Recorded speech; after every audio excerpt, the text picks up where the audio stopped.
You think you've seen Kill Bill Volume 1, but you've really only watched half of it. Beneath the sword fights and samurai cool, Tarantino hides a collage of clues, callbacks, and cinematic Easter eggs that turn revenge into archaeology. Every frame has a secret. Every prop has a history. So here are 25 details you definitely missed, and why they prove Kill Bill was never just about vengeance. Number 1. The Shaw Brothers salute. The movie opens with the Shaw Scope logo, a deliberate nod to Hong Kong's Shaw Brothers studio, the powerhouse behind hundreds of martial arts films in the 60s and 70s. Tarantino didn't just include it as decoration. It's a rights-cleared, licensed homage signaling his film's DNA. By placing it right after the Miramax logo, he establishes Kill Bill as part of that cinematic bloodline, not just an imitation. The framing, camera zooms, and set construction that follow all mirror Shaw's widescreen staging. Even the use of long takes during the House of Blue Leaves sequence directly borrows the studio's choreography philosophy. Wide shots first, cuts last. It's a technical handshake between Tarantino and the originators of stylized violence. Number 2. The Ironside siren, fear as recall. That piercing Ironside siren that blares whenever the bride sees her enemies isn't just an audio cue, it's a direct sample from Quincy Jones's 1971 TV theme. In Kill Bill, Tarantino and his sound team used it as a psychological trigger, not just a stylistic cue. Supervising sound editor Wiley Stateman described Tarantino's method as building key sonic moments to drive character emotion. The siren's mid-range frequency cuts through dialogue and ambient noise, making it physically intrusive. The audience doesn't just hear the bride's rage, they sense it. Rather than musical scoring, it's sonic conditioning, a recurring audio signal that reawakens trauma each time her vengeance list comes into play. Number 3. Vernita's Wall of Soldiers.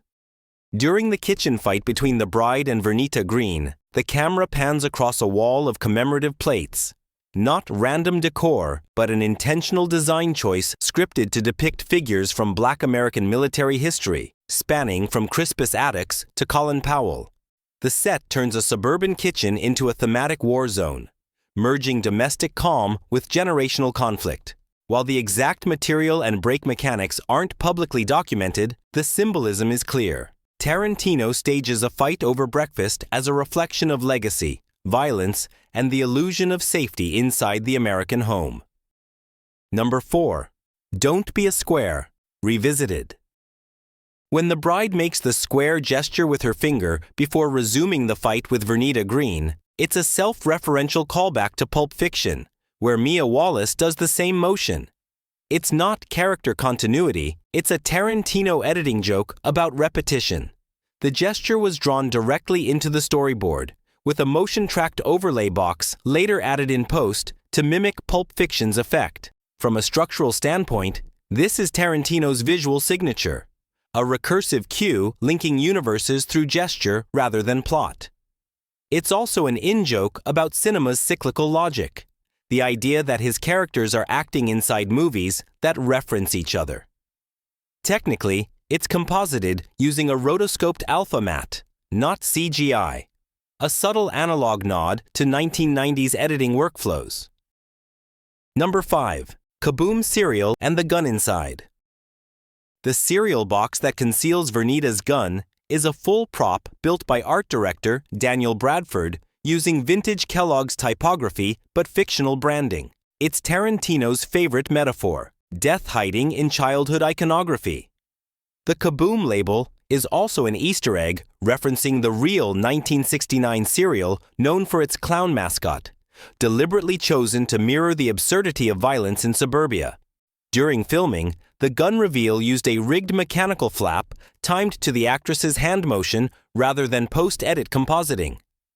Cinematically, it follows Hitchcock's icebox logic rule, a reveal that shocks first and makes sense later. Thematically, the moment merges innocence and murder in one frame, breakfast TV visuals reprogrammed into a lethal domestic ambush. Number 6. Black and White for Blood. The sudden switch to black and white during the House of Blue Leaves massacre wasn't purely stylistic, it was a technical workaround for censorship.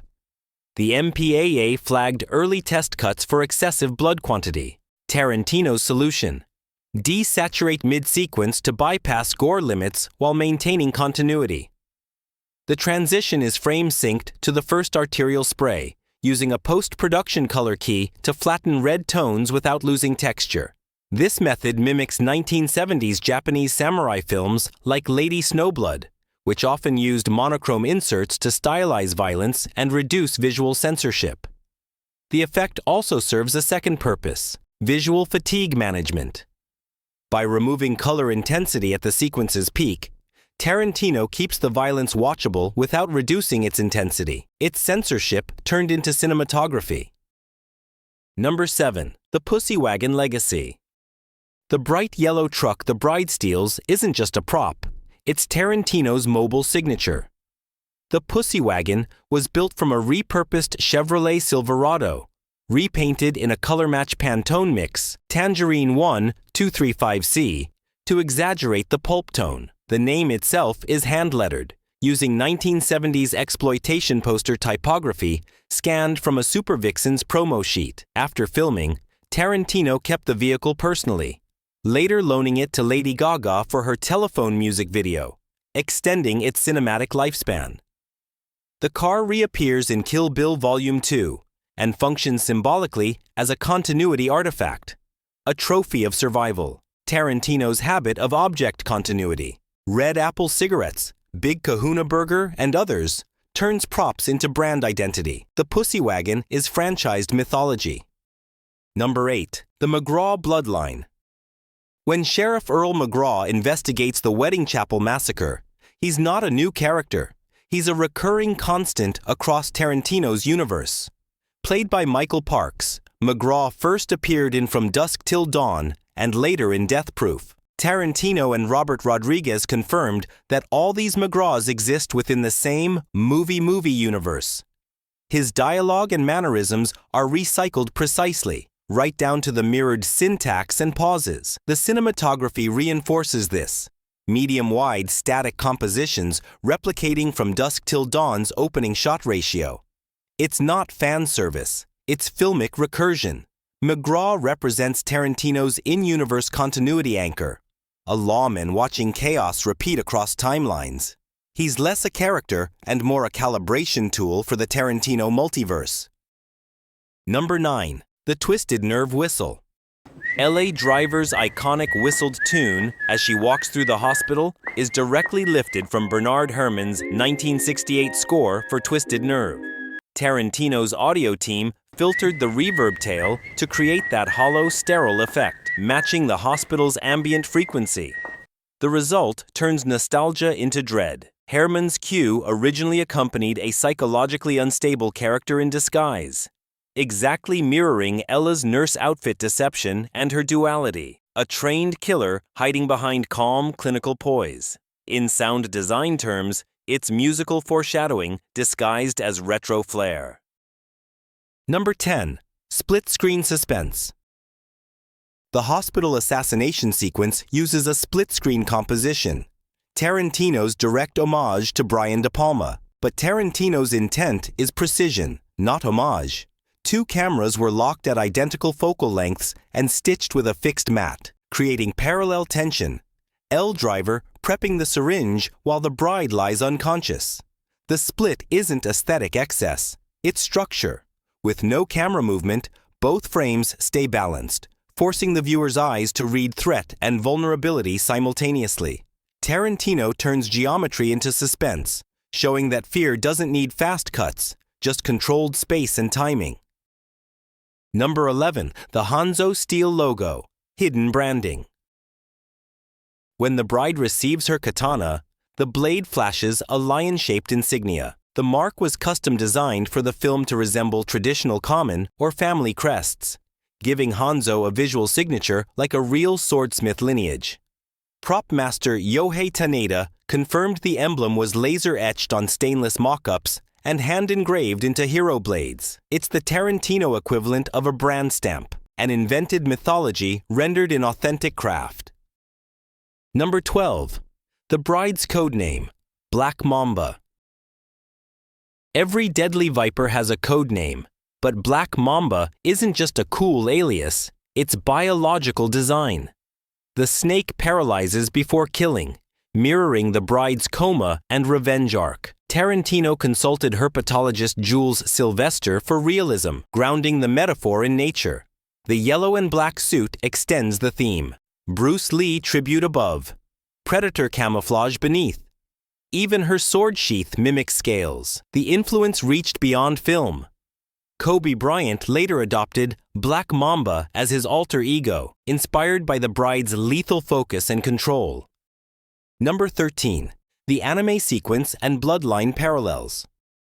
The O-Ren Ishii backstory isn't just an aesthetic detour, it's structural engineering. Tarantino hired Production Uiji, a prominent Japanese anime studio, to animate it using multi-plane cameras for layered depth, inspired by Kurosawa's visual composition. Each element was drawn on transparent acetate to mimic analog parallax. Narratively, it mirrors the bride's past, both women shaped by trauma and revenge. The red bleed effect around characters visualizes emotion Tarantino couldn't show in live action without censorship. The 12 frames per second rate during the sniper shot deliberately unsettles rhythm, making memory feel unstable. The result? A hybrid of animation and realism, memory engineered as motion.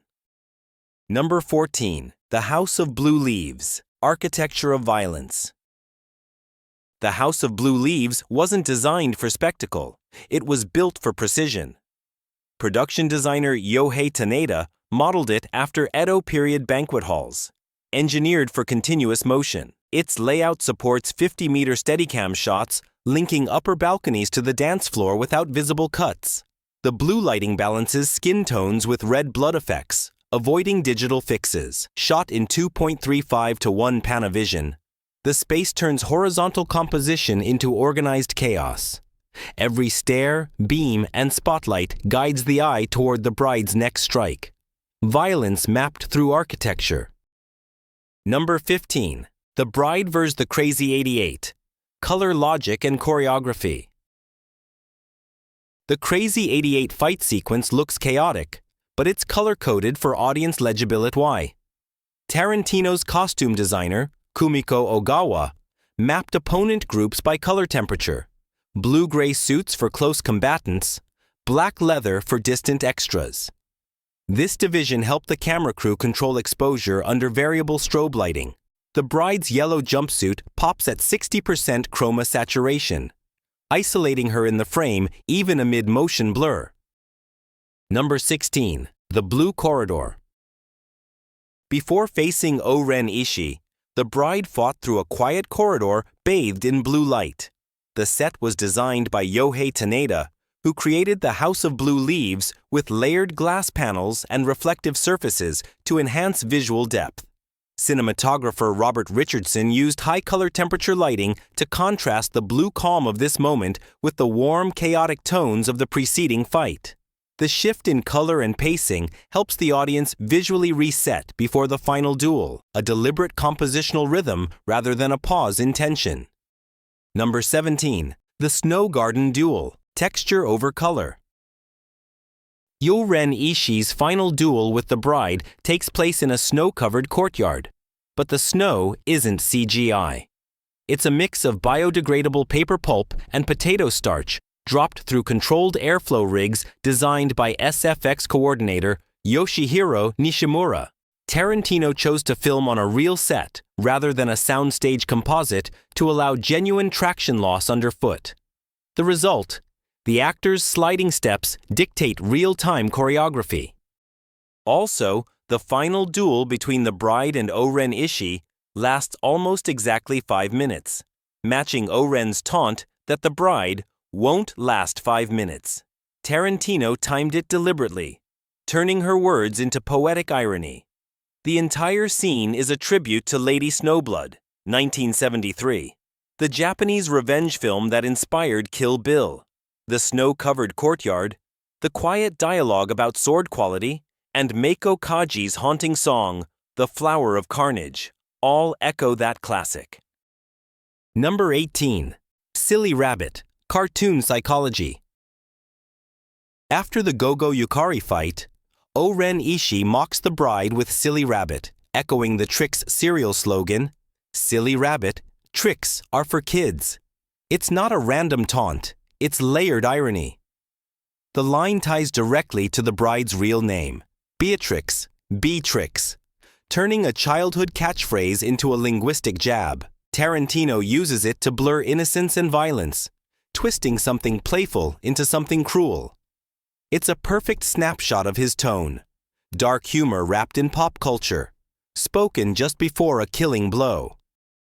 Number 19. The Hattori Hanzo's Hidden Workshop. When the bride meets Hattori Hanzo in Okinawa, the sushi bar conceals a hidden workshop behind sliding panels, a practical set built inside the real Gonpachi restaurant, later reconstructed on a Tokyo soundstage for lighting control. The reveal of the workshop, complete with hanging blades and gleaming steel, was shot with a slow dolly-in, designed to echo spy films like You Only Live Twice.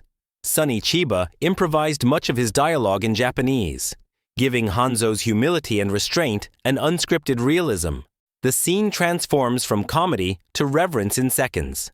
Tarantino's quietest moment of myth-building before the chaos begins. Number 20. The Revenge List Composition. The bride's Death List 5 notebook looks handmade, but it's a prop designed with typographic precision. Each name is written in waterproof red marker using a Japanese Marvy Le Pen model favored by manga artists. The ink's saturation was selected to match Technicolor's early 70s red register, so it would stand out even under desaturation filters. The camera lingers on each line long enough to suggest handwriting continuity, a small but crucial realism touch. Number 21. Red Apple Cigarettes and Brand Continuity. The Red Apple Cigarettes pack in Vernita Green's kitchen isn't background dressing. It's Tarantino's signature world-building tool. Every Tarantino film features the fictional brand, tracing back to Pulp Fiction and From Dusk Till Dawn. The design scene in Kill Bill Volume 1 uses the same 1970s bold serif font as Jackie Brown's version, but with a modified barcode indicating the movie's chronological position within the Tarantino timeline. The packaging was redesigned by Tarantino's prop department rather than licensed, following his no-brand rule for product placement. In this context, the cigarette becomes narrative glue, proof that Kill Bill exists inside his movie universe, where all stories bleed into each other. It's metafiction disguised as mundane addiction. Number 22. The Bride's Hospital Awakening, Lighting Logic.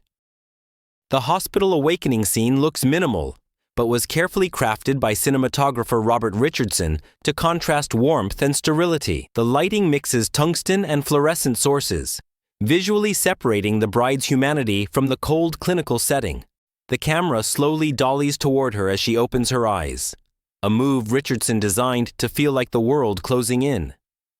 Tarantino and Richardson shot the sequence with uncoated Zeiss lenses, creating natural halation flares that give the scene its soft, dreamlike texture. The moment isn't just revival, it's the visual spark that reanimates both character and story. Number 23. Vernita Green's Coffee Ambush. The fight between the bride and Vernita Green takes place in a suburban kitchen that doubles as domestic camouflage. Production design planted neutral beige tones to desaturate the violence.